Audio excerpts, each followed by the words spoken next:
Assalamualaikum warahmatullahi wabarakatuh. Waalaikumsalam warahmatullahi wabarakatuh. Alhamdulillahi wa kafa wassalatu wassalamu ala nabiyil mustafa wa ala alihi washabihi ahli sidqi wal wafa. Asyhadu an la ilaha illallah wa asyhadu anna Muhammadan abduhu wa rasulullah nabiyya ba'dahu amma ba'd. Para dulur, saudara beriman semuanya, alhamdulillah pemirsa setia channel Ustadz Danu Official Channel, Tung Family Channel, Hasan Bisri PFC, dan juga Eliza Channel. Masya Allah. Hari ini alhamdulillah kita dapat kesempatan untuk dapat mengunjungi pemirsa setia, penonton setia, netizen semuanya yang sudah nunggu kapan lagi nih tayang channel-channel dari Ustadz Danu ini ya. Alhamdulillah. Nah, hari ini kita bersama-sama insya Allah akan membahas sesuatu yang sangat menarik. Mudah-mudahan ini menjadi pegangan bagi kita semuanya, bagi penonton semuanya, dan bagaimana nanti nasihat-nasihat dari guru saya, guru Anda, guru kita semua tentang topik yang akan kita bahas. Nah, topiknya apa? Iklan dulu. Lanjut gak pakai iklan. Iklan dulu.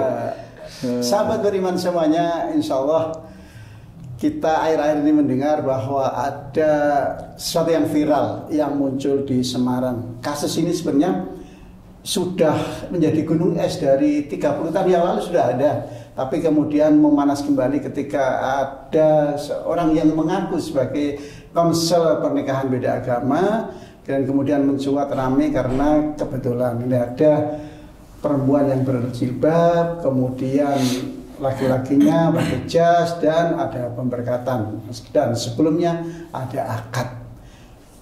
Sahabat beriman semuanya, hari ini kita akan membahas kenapa sih kok sampai ada pernikahan beda agama, bagaimana pola asuh sebelumnya, dan apa-apa saja yang harus diwaspadai oleh orang tua agar bisa mencegah bahwa keimanan kita, sesuatu yang sangat agung ini, benar-benar bisa kita pelihara hingga mati kita. Jangan sampai kita meninggal tanpa meninggalkan iman dan Islam kita. Nah, kita akan bahas bagaimana kita mulainya. Ustaz, gimana Ustaz? Kok bisa terjadi begitu Ustaz? Dari sisi akhlak ini ya. Iya, benar-benar. Jadi gini Ci, kita sendiri sebagai seorang muslim itu kadang-kadang itu masih belum tentu bisa menjalankan perintah-perintah Allah, walaupun sebenarnya alhamdulillah atas izin Allah kita bisa menjalankan sholat 5 waktu, belajar untuk khusyuk, belajar istiqomah. Belajar istiqomah itu tetap belajar ya menurut saya ya, karena memang sulit. Kemudian belajar untuk membaca Quran, istiqomah, belajar untuk berkata-kata baik, belajar untuk berpikir baik, belajar untuk bisa menghormati orang, itu semuanya belajar. Karena kalau tidak belajar mati namanya. Ya kan? Habis ya waktunya. Tapi semuanya itu belajar meningkatkan grade kita yang dari awal itu biasa menjadi lebih seperti itu. Nah, pada saat seseorang itu menikah beda agama, itu banyak hal yang sebenarnya sudah diketahui oleh orang tuanya atau orangnya yang menikah itu sendiri. Jadi biasanya si orang yang menikah beda agama, biasanya si orangnya itu yang menikah itu biasanya dikasih tahu orang tua itu sulit. Sejak awalnya seperti itu. Bantah atau enggak? Ya, bantah. Bantah. Ya, kemudian dia pinter, merasa peminter, sudah merasa pinter, kemudian pada saat dia diskusi dengan orang tuanya bisa tahu atau enggak. Kalau yang orang tuanya tahu, tidak diarahkan ke jalan Allah. Nah, pintermu itu adalah titipan Allah. Janganlah engkau sombong. Sehingga pada saat si anak itu merasa pandai, biasanya dia menuhankan dirinya sendiri tanpa dia sadari itu maksudnya. Iya, kalau saya katakan menuhankan diri sendiri kan saya katakan. Kalau orang melihat acara ini, mulai dia paham apakah saya termasuk orang yang menuhankan diri saya sendiri. Tapi kalau orang itu tidak pernah tahu, ya dia tidak tahu bahwa dia sebenarnya menuhankan diri sendiri. Sadar atau tidak sadar itu dinilai oleh Allah Ta'ala salah sebenarnya. Orang yang cerdas itu titipan Allah.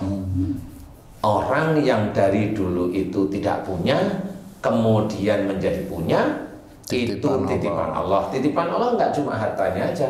Pada saat dia tidak punya, kemudian berikhtiar. Ikhtiar itu memakai kaki, memakai tangannya, memakai otaknya, memakai mulut, telinga. Itu titipan Allah. Kalau dia itu punya, akhirnya ngomong bahwasanya harta ini saya dapat dulu, saya tuh susah sekali. Nah, kalau sudah ngomong seperti itu, sudah dia pasti menuhankan banyak.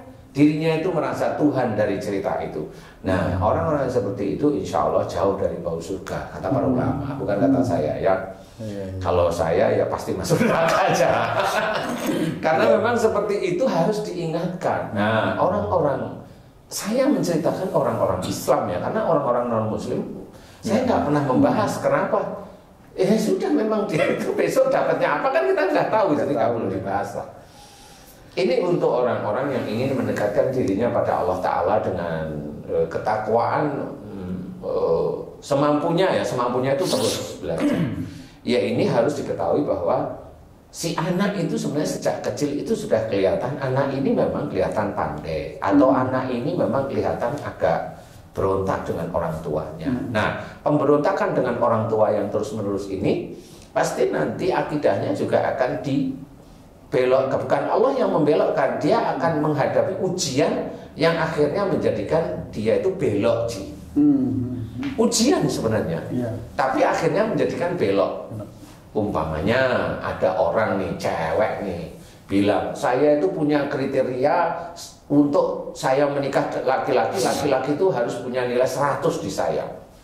Nah, saya yang bertemu dengan si A itu sudah 97. Tinggal 3 nilai ya, sudah yang 3 nilai itu saya sabar. Ya, si A itulah yang non-muslim. Nah, yang muslim itu di bawahnya. Itu kan kriteria dia aja. Kriteria Allah nggak dia lihat. Karena apa? Karena dia merasa pandai. Dia merasa pandai dengan grade yang dia bikin. Padahal menurut Allah nggak seperti itu. Itu menurut dia. Nah, orang yang seperti ini ketahuan umpamanya. Kalau umpamanya dulu itu dengan orang tuanya, insya Allah seperti itu juga. Merasa orang tuanya selalu dipojokkan. Berarti meremehkan orang tua juga? Iyalah, gitu kurang lebihnya. Karena dia punya standar pemikiran sendiri. Nah, itu kelihatan kalau dia memang tidak hormat kepada orang tuanya. Nah, pada saat dia itu mencari laki-laki, biasanya Allah itu sudah menyodorkan ujian demi ujian. Ini yang muslim, ini yang kelihatan taat, ini yang agak taat. Kan gitu ya? Yang taat, kalau di linknya dia jarang. Kalau maunya dia pejabat kan yang taat di jabatan itu kan jarang ya. Mohon maaf loh ya. Bukan berarti ya taatnya taat sholat lah. Sama saya punya teman direksi umpamanya, direksi di salah satu institusi pemerintah lah. Dia sholat, tertib, ngaji, baca Quran, puasa.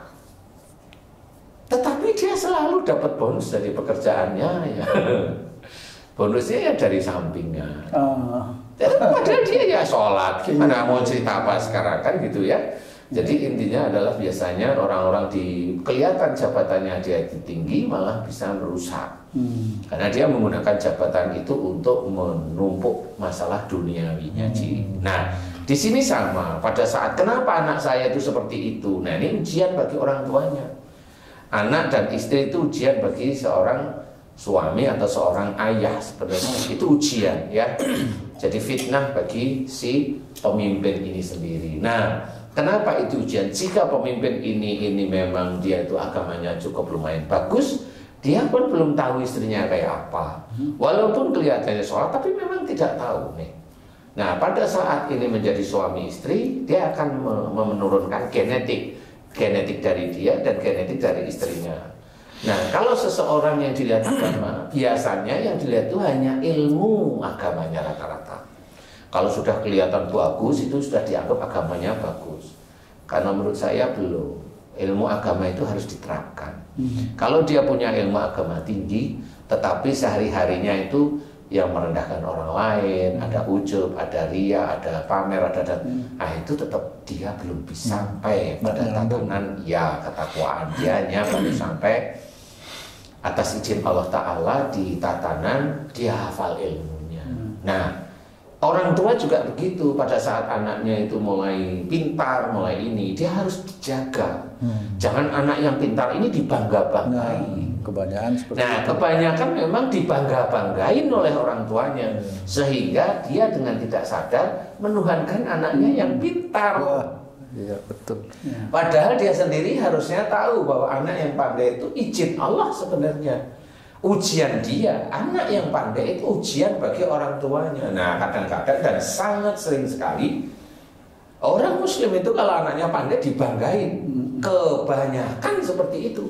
Mau pandai sekolah banggain, mau juga hafal Quran juga dibanggain. Nah, ini sebenarnya akan menjadikan bumerang nanti, bukan saat ini, nanti pada saatnya orang tuanya sudah kelewat, sudah lupa masa-masa lalu, dibalikin bumerang tersebut kepada orang tuanya, masalahnya tetap karena ujian itu ada. Nah, disinilah sebenarnya kasus demi kasus itu yang selalu bergulir. Kenapa ujian itu mikirnya orang muslim selalu berat? Enggak, Allah itu tidak memberatkan.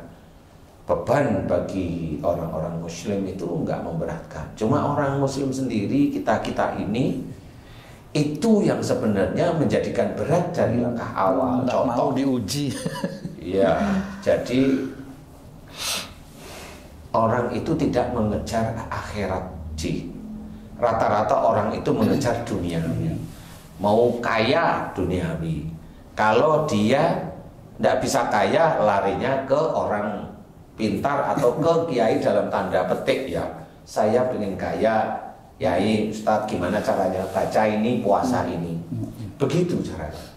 Jadi jarang sekali kiai yang kalau dia didatengin sama orang untuk kaya atau orang untuk menginginkan jabatan tinggi itu dinasehatin tentang tauhid.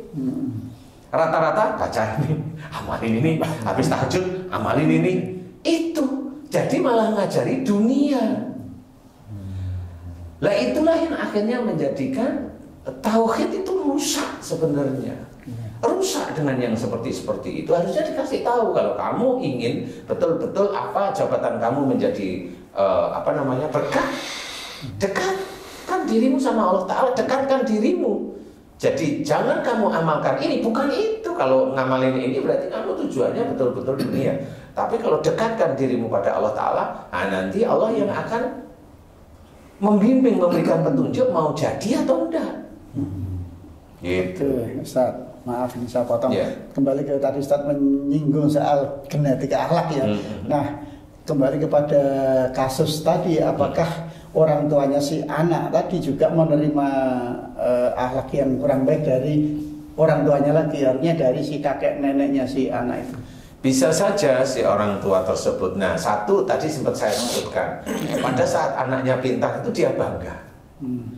Jadi bukan bersyukur. Bersyukur itu ada bedanya ya, Ci. Bersyukur itu tahu anaknya pintar itu dia bersyukur bukan anaknya pintar. Dia bersyukur anaknya dititipi kepandaian sama Allah Ta'ala. Dan kalau orang tua itu bisa tahu itu titipan dari Allah, pasti ada doa selanjutnya. Jangan sampai anakku ya Allah keluar dari syariatmu. Itu pasti. Itu orang-orang tua sudah tahu itu titipan dari Allah Ta'ala, pasti ada. Karena orang tua itu yang paham tentang agama takut. Anak yang pintar itu biasanya aneh-aneh. Anak yang pintar itu aneh-aneh sih. Iya, diem gitu, nggak ngerti kepandaiannya. Tiba-tiba dia jalanin ini, itu kan orang lain nggak tahu. Nah ini aneh-aneh ya. Orang yang seperti itu aneh-aneh, belum tentu pintar. Baru diem aja kita nggak ngerti kok. Ini mau apa sih dia? Tiba-tiba nono, tiba-tiba nono. Yang orang lain tuh mikir karpe piye kan gitu ya. Tapi kalau orang itu bisa komunikasi dengan baik, kemudian orang tua itu tahu anaknya pandai, itu dia akan dilihat. Kemudian didoakan agar anaknya itu tidak keluar dari syariat. Nah, doa inilah yang menjadikan itu dilihat oleh Allah Ta'ala. Bagi anaknya yang kurang, sama, ya Allah, anakku yang ini memang kepandaiannya kurang. Kumohon jadikan dia anak soleh. Kenapa si orang tua harus mendoakan agar anaknya soleh? kesolehan seseorang anak ini nanti itu akan menjadikan garis rezeki bagi anak. Walaupun kelihatan dari pendidikannya itu bodoh, itu kan orang lain yang menilai ya. Tetapi dari sisi rezeki bisa gampang. Insya Allah ya. Karena apa? Doanya, mohonnya soleh. Soleh itu sudah tertib sebenarnya. Sudah tertib sehingga pada saat si anak itu benar-benar tertib, baru nanti Allah itu menggariskan. Dia nanti dapat rezekinya cukup lumayan. Dia gigih dapat istri. Istrinya nggak taunya soleha, dia tetap gigih, dia dapat jabatan lebih, dia gigih karena dekat sama terus, karena didoakan soleh, dia akan tertib. Nah, anak yang nakal ini kan goncang, dia nanti nikah dengan ini, setelah nikah dengan orang yang non muslim, nggak taunya dulu punya anak, karena yang satu itu si pakai jilbab itu tadi itu dia merasa dia pandai, suaminya juga merasa dia pandai, pisah. Setelah pisah anaknya ditarik, pusing dia. Iya. Kalau mau pusing nyalain apa? Ya Allah, saya dapat masalah seperti ini. Itu masalahmu sejak dulu kamu tuh ngeyel sama orang tua. Baru sadar ya. Ya kalau masih sadar. Nah, inilah yang harus kita sadari bahwa anak-anak kita harus kita beri pelajaran agama yang baik, belajar Quran. Jadi belajar Quran kan nggak cuma membaca aja toh, Ji. Belajar Quran ya, tafsir Qurannya, atau hadisnya dan sebagainya. Kita kasih pelajaran agar tetap lempeng-lempeng aja. Walaupun belok ya jangan jauh-jauh lah. Karena kalau namanya lurus itu kan hanya Rasul ya. Kalau kita itu kan belok biasanya itu. Gitu Ji. Jadi intinya ada akhlak dari orang tua yang mensponsori si anak sebenarnya. Mensupport ya. Iya, mensupport. Karena tidak akan mungkin Allah itu akan memberikan ujian. Begini maksud saya. Ini orang tua, ini anak, ujiannya, akhlaknya dari tetangganya itu nggak mungkin, Ji. Kecuali tetangganya mantan ya. Haji Hasan itu. Kecuali tetangganya mantan. Nah, disinilah sebenarnya yang harus kita ketahui bagaimana kita sebagai seorang Muslim jangan belajar, maksud saya belajar agar tidak menurunkan sifat-sifat jelek kita kepada anak-anak kita. Itu harus kita bentuk. Karena pada saat kita itu berpikir dan mencoba seperti itu dinilai oleh Allah Ta'ala. Itu menuju ke ketakwaan. Karena apa? Lah itu kan berhubungan dengan qu anfusakum wa ahlikum naro sebenarnya, Ji. Jadi jaga diri kita dari api neraka dan jaga keluarga kita dari api neraka. Kan begitu nih belajar untuk kita. Kemudian setelah kita kerjakan, istiqomah terus, baru keluarga kita nasihati. Nah, di titik itulah sebenarnya Allah akan melihat bahwa seorang imamnya sudah baik di mata Allah. Saya nggak bilang benar ya, baik itu ada kebenaran juga ya, walaupun ada keliru-kelirunya. Insya Allah seperti itu, Ci. Ya. Tadi Ustaz menjelaskan pengaruh di dalam keluarga. Apakah pengaruh di lingkungan juga ikut pengaruh juga nggak? Sama. Kalau memang teman sama, iya. Tapi jangan menyalahkan lingkungan, karena bisa aja si orang tuanya itu memang dulu juga cuek di keluarga. Ya jangan nyalain kalau anaknya itu di keluarga nggak mau nerima, dia nerima di lingkungan. Jadi kalau menurut saya, dia dekat dengan lingkungan tidak baik, itu dia yang mencari, dia nyaman di situ. Dan Allah mengizinkan, karena apa? Ya itulah yang akan menjadikan jalan hidupnya dia. Sebenarnya itu makanya kalau saya, takdir Allah itu bisa setiap detik itu berubah kalau seorang itu mengerti. Berubah baik maksud saya. Kalau orang itu tidak mengerti, dia jalanin ke lingkungan tidak baik sekali, 2 kali, 10 kali, setahun bergaul dengan lingkungan tidak baik. Saya tidak tahu arahan-arahan dari seorang ustadz, bukan seorang ustadz, banyak ustadz, atau orang tuanya memberikan nasihat dia tidak mau, selesai dia membentuk dirinya sendiri. Ya. Iya. Jadi harus kuat di dalam lah, terutama fondasi tauhidnya. Fondasi tauhid itu harus kuat di dalam dari orang tua. Walaupun jujur aja, kalau memang kita tahu baru saat ini ya berubah aja. Intinya kan perubahan itu yang dinilai oleh Allah Ta'ala. Kalau sudah terjadi, ya itu sudah takdir yang harus terjadi.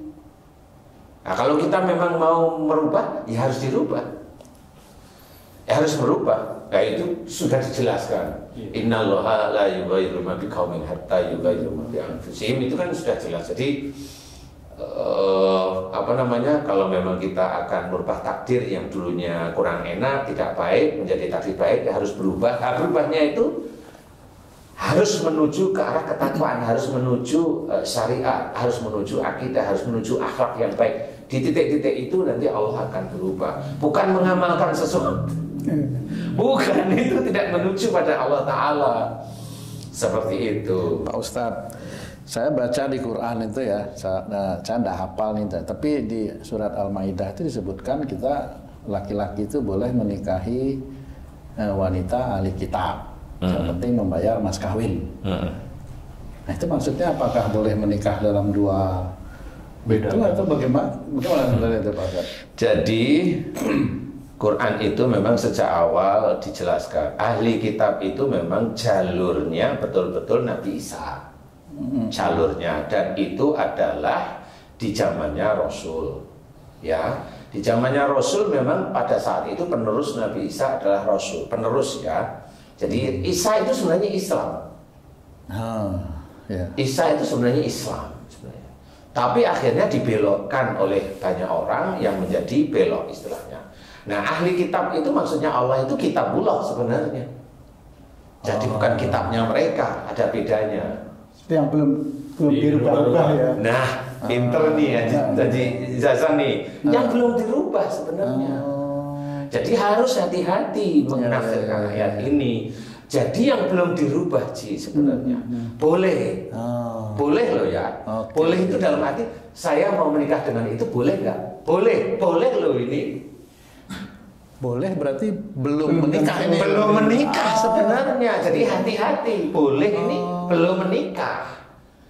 Nah ini yang akhirnya menjadi oleh orang tertentu dibikin gampang. Gitu. Boleh itu berarti menikah. Kalau saya boleh, ini belum menikah tetepan. Walaupun sudah dikatakan yang penting membayar mahar mas kawinnya Nah itu nanti. Setelah mau ijab itu. Harus ada. Iya. Harus dilihat rukunnya. Nah rukunnya itu juga harus kita ketahui dengan syahadat. Harus kita ketahui bahwa itu yang harus kita kerjakan. Nah pada saat seorang itu masuk, kemudian orang ahli kitab masuk, kemudian dalam nikah itu ada syahadat, kemudian ini unsur rukun-rukun nikahnya itu terpenuhi, nah itu baru. Nah di titik baru inilah sebenarnya kenapa itu ditulis oleh Allah. Menurut saya, ini menurut saya ya, menurut saya setelah si cewek ahli kitab ini masuk Islam, dia tahu suaminya baik, suaminya soleh, suaminya bertanggung jawab dan sebagainya. Ini nanti dimaksudkan si cewek ini bicaralah ke keluarganya. Oh Islam itu baik. Oh Islam itu menghormat. Oh Islam itu tidak maki-maki orang. Oh Islam itu tidak ngomongannya kasar. Oh Islam itu tidak. Begitu nanti masuk ini ke keluarganya, keluarganya mulai paham. Baru nanti dari keluarga itu bisa insya Allah atas izin Allah masuk Islam. Itu maksudnya. Dakwah juga. Ya sama. Kalau orang berperang, kenapa ada upeti itu anaknya atau itu kenapa? Betul, ya itu salah satunya bisa untuk menarik agar mereka itu mengikuti keinginan kerajaan itu sendiri. Itu. Jadi jangan berpikir dengan seperti itu. Enggak. Itu kan hanya orang tertentu aja. Karena apa? Karena dia taunya orang-orang yang non muslim yang dia kejar itu. Enggak boleh seperti itu.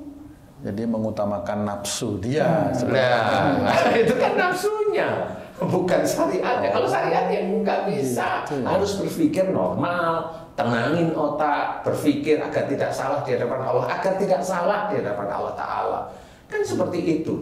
Nanti persoalannya kalau itu ngurusin nafsunya, banyak kok yang menikah beda agama itu kemudian bentrok, pecah, pusing orang tuanya. Iya benar-benar. Udah pusing mau nyalain siapa? Nah ini yang harus kita pikirkan, jangan sampai anak kita itu masuk ke link seperti itu. Atau bagi para milenial ini hati-hati. Kalau memang seringnya itu kok saya itu sering kalau kenalan itu sama orang non muslim ya.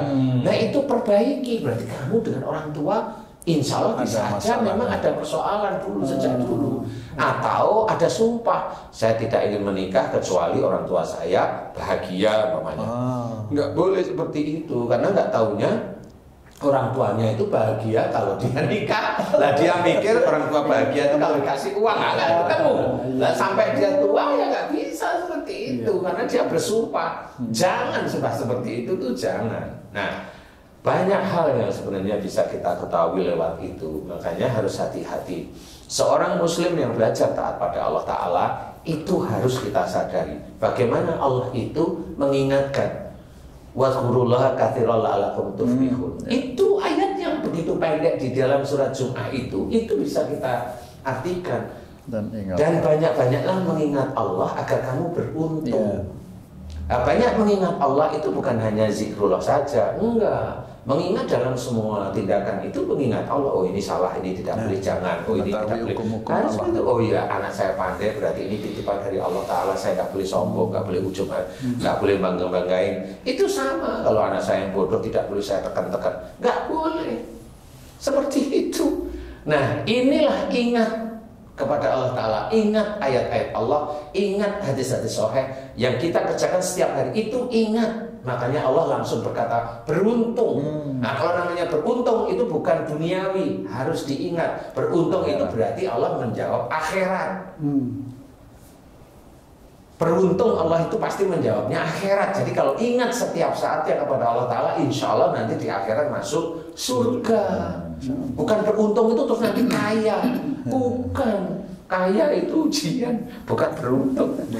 Ya, bagi orang yang afiliator, nah itu kaya, bukan beruntung. Nah, beruntungnya kan masuk tahanan juga. Ya beruntung apa? Nanti ngomongnya, guys, masuk tahanan murid bingit. Nah, gitu.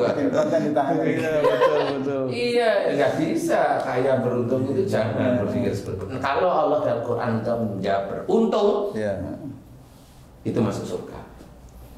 Nah ini ada kasus lagi Ustaz, kasusnya lebih dalam dari ini nih.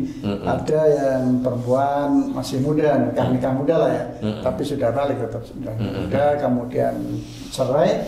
Karena cerai dia merasa kecewa, kemudian keluar dari Islam. Ya ada juga yang di poligami, kemudian nggak suka, nggak cocok, kemudian keluar dari Islam. Kemudian ada anak muda nih. Anak muda masih remaja, dia karena banyak googling, banyak bersosialisasi dengan kawan-kawannya juga seperti yang Wak Cici tadi sampaikan. Kemudian menyampaikan keinginannya ke orang tua, mah, gue mau masuk agama ini nih, kayak gitu tuh. Nah, ini dua kasus ini apakah juga ada kaitannya dengan orang tuanya atau gimana, Ustaz? Tetap sama, ada kaitannya dengan orang tuanya. Jadi kalau memang orang tuanya itu di dalam benak, pikiran, hati itu kemajuan teknologi, kemajuan zaman ini menjadi Tuhan. Saya menganggapnya Tuhan ya. Jadi bukan seperti begini Ji. Jadi kalau kita itu punya gadget HP, itu mau kita mainin kayak apa sih? Kalau HP itu betul-betul mengalahkan kedekatan kita pada Allah Ta'ala, itu menuhankan HP kalau saya. Langsung begitu. Siapapun orangnya. Pokoknya begitulah ya, siapapun kalau saya. Nah, pada saat orang tuanya itu menuhankan ilmu pengetahuan, atau orang tuanya itu kan tidak sadar, saya anggap menuhankan itu kan sadar atau tidak sadar. Maksudnya yakin ilmu pengetahuan itu pasti ini. Nah, anaknya kan mengikuti. Kemudian sekolahkan di luar negeri, kemudian di ini, kemudian di itu mikirnya pasti berhasil. Dengan tidak ada Allahnya di dalam kehidupan sehari-hari itu nanti akan mendapatkan ujian seperti itu. Pada saat ujian, kalau anaknya itu seperti itu, salah satunya googling, kemudian dia ngomong seperti itu, tanya aja orang tuanya, kamu dulu dengan orang tua seperti itu apa enggak? Maksudnya berani nggak kamu ngomong dengan orang tua? Kan seperti itu ya. Saya nggak berani, oke, saya nerima nggak berani, tetapi kamu protes nggak kalau orang tua ngomong? Protes sih, nah sama. Sama. Padahal orang tua itu ngasih taunya benar namanya. Tapi dia protes, nggak pernah namanya puas, cocok dengan orang tua. Akhirnya anaknya sama. Masya Allah. Dia akan protes dengan keadaan itu, pasti dengan protes dia. Nah ini nggak disadari oleh orang tua tersebut. Apakah juga protes secara diam-diam bisa mengarah ke sana? Insya Allah bisa. Kalau kuat gitu loh. Iya, itu kan mendam ya. Iya. Sama sebenarnya. Insya Allah. Nah, makanya di sini harus kenapa Allah itu menyuruh ada taubat, ada mohon ampun, ya. Itu karena memang agar orang yang setelah mengetahui dirinya salah itu taubat, mohon ampun kepada Allah Ta'ala, agar keturunannya, anak-anaknya itu tidak ada di keluar jalur Allah sebenarnya. Nah ini ada tobatnya seperti itu, karena kalau memang anaknya itu masih kecil, dia masih protes dan sebagainya, dan orang tua ngeyel-ngeyel, anaknya nanti gede itu mulai kok. Insya Allah seperti itu. Nah itu seperti itu. Kemudian kalau mamanya ada seseorang, dia poligami, istrinya nggak kuat, kemudian keluar dari garis Islam mamanya. Nah ini juga harus diketahui. Jadi yang membuat istrinya itu keluar dari agama Islam itu ya si suaminya juga aslinya. Di luar itu juga orang tuanya. Hati-hati loh sih. Jangan sekali ini. Ya toh? Jangan sekali-kali poliandri. Nggak boleh kalau itu malah boleh. Jadi intinya kita harus hati-hati. Bukan berarti terus nanti poligami itu dibolehkan oleh agama kita seenaknya. Lu jangan seperti itu. Boleh, tapi ada dasar-dasarnya yang harus dikerjakan. Si istri itu berani dengan imamnya. Di mana imamnya ini belum selesai udah di DM ini sih, gimana nih sih? Mau terusin nggak sih? Kalau istrinya itu berani dengan suaminya, diajak ke jalan Allah itu belot mamanya dan dia merendahkan suaminya dan sebagainya. Insya Allah boleh, insya Allah ya, atas izin Allah boleh si suami itu mencari istri untuk menjadi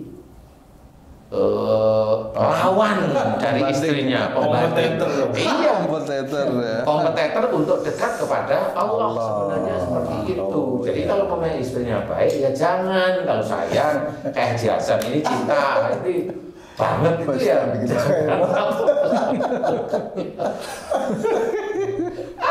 Ujung apa ujung. Jadi seperti itu. Jadi hati-hati ya kalau mau nikah. Karena kalau terkenal mau nikah lagi dan nikahnya diam-diam. Karena banyak ustaznya udah nikah diam-diam aja. Ya jangan, itu nanti berbuat dolim pada orang, ada istri kita itu ya dolim kan gitu. Dolimnya gimana lah? Kalau ketahuan kan marah. Nah, itu dolim namanya. Ya jangan kita pakai itu.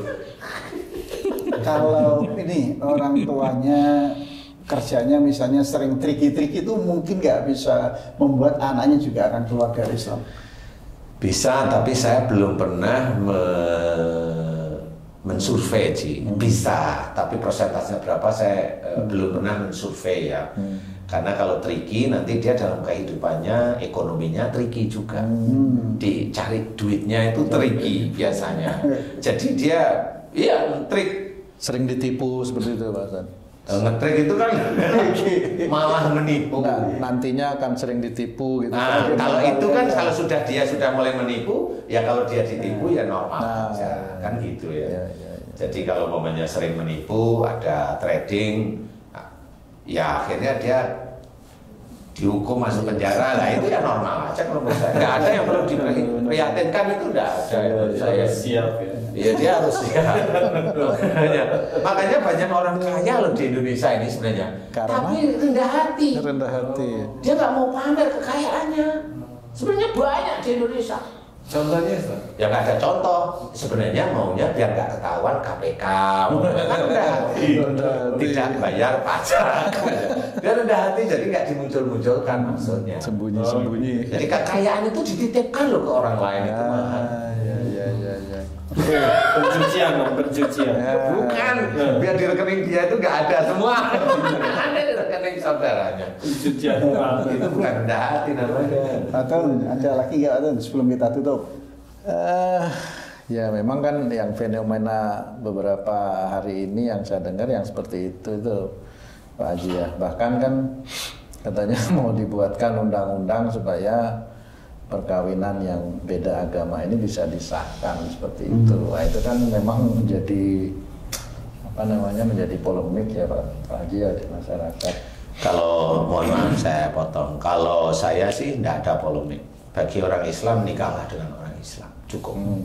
Kalau mau nikah dengan orang lain agama lain silahkan. Saya bilang silahkan aja. Betul. Karena tidak ada paksaan seperti itu. Tidak ada paksaan yang jelas. Nanti kalau momennya umpama ini doa nih. Ya. Ini umpama tapi doa ya. Kalau umpama kita itu masuk surga ya, kan direpoti orang-orang itu. Ya. Risiko ditanggung penumpang sendiri. Nah, resiko ditanggung mereka kan umpama ini kan doa ya umpama. Ya, Jadi begitu. Jadi silahkan mau begini silahkan nggak apa-apa. Mereka yang memilih nasibnya. Istilahnya kalau Allah sudah menceritakan wala tulqu bi aidikum ila tahluka, itu sudah jelas. Janganlah kamu menjerumuskan dirimu dengan perbuatanmu ke dalam kebinasaan. Kebinasaan ini benar binasa, mati di dunia atau binasa di akhirat, yaitu masuk neraka. Nah itu. Jadi harus paham, tidak boleh kita itu asal-asalan. Kalau boleh saya cerita, memang orang Muslim untuk menjadi taat pada Allah Ta'ala itu sulit, sangat sulit sekali. Mau masuk surga sulit, takwa itu sulit sekali. Tiap langkah kita itu akan dihadapi dengan ayat-ayat Allah. Mau bicara kalimat satu dengan kalimat yang lain itu pun akan dihadang dengan ayat-ayat Allah. Kalimat-kalimat yang dia dakwah itu mengajak orang lain mengerti Islam atau mengajak orang lain untuk masuk surga beneran, atau menjadikan dia kelihatannya mengajak orang lain untuk mengetahui Islam, tetapi dia menyampaikan dengan ujub riya, Allah yang tahu. Kalau orang lain artinya yang hebat dia hanya gitu aja. Tapi saya Allah yang tahu, makanya kita harus hati-hati. Tidak boleh kita asal-asalan. Oke, ada yang disampaikan sebelum kita tutup? Sudah. Tentang istri solehah Tadi sudah disampaikan. Oh gitu, alhamdulillah sudah disampaikan semua. Terima kasih Ustaz ya, alhamdulillah. Para dulur, sahabat beriman semuanya, kita sudah mendengarkan begitu gamblang apa yang disampaikan oleh guru saya, guru Anda, guru kita semuanya. Kita harus hati-hati, jangan sampai anak kita dari kecil sebenarnya kita sudah bisa mendeteksi akan kayak apa nanti remajanya, akan kayak apa nanti dewasanya, tapi kita tidak segera secara dini mencegahnya. Ada satu ayat yang sangat populer dan sering kita dengar pada saat khotib Jumat naik mimbar. Ya ayyuhalladzina amanu taqullaha haqqa tuqatih wa la tamutunna illa wa antum muslimun. Tadi Ustaz menyampaikan takwa itu sulit, tapi harus ada. Nah, ini kita harus bertakwa, harus menjalankan perintah, meninggalkan larangan-larangan. Meskipun itu sulit, tapi kita tetap berusaha terus, karena proses-proses menuju takwa itu akan dinilai oleh Allah sebagai sebuah kebaikan. Jangan lupa, yuk kita sama-sama belajar untuk senantiasa menyempurnakan ketakwaan kita, keimanan kita. Mudah-mudahan semuanya dimudahkan oleh Allah. Amin ya Allah, amin ya Rabbal alamin. Terima kasih semuanya. Terima kasih, jangan lupa subscribe, like, dan yang belum ya ke channel Ustadz dan official channel, Tung Family Channel, Hasan Bisri BFC dan Eliza Channel. Insya Allah. Terima kasih. Alhamdulillah. Wassalamualaikum warahmatullahi wabarakatuh. Waalaikumsalam.